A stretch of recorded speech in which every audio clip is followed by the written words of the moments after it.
Now this updated number for you. 24% of all Georgians who are eligible for the vaccine are fully vaccinated, but still many people are on the vaccine fence. Now remember, we have one more number to show you. The state goal, 80% by July 4th.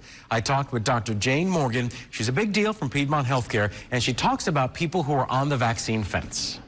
You know, we hear this hesitancy, and trust is a big factor. How do you make people trust this?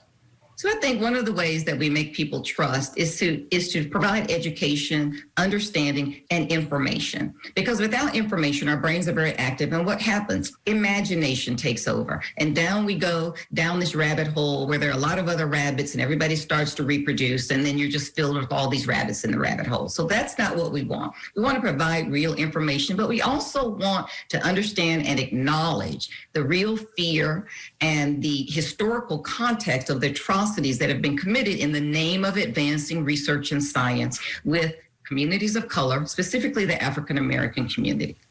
And trust is a big thing, but also the fact that this was done in, I don't know, what felt like 3 months.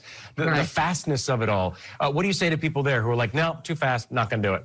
Yeah, so think about this. This is the SARS-CoV-2 virus, severe acute respiratory syndrome, coronavirus 2, so named because this is the second time that we've seen it.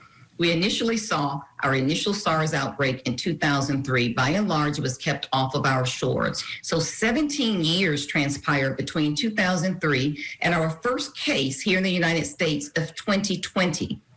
In those 17 years, all the preclinical work was done.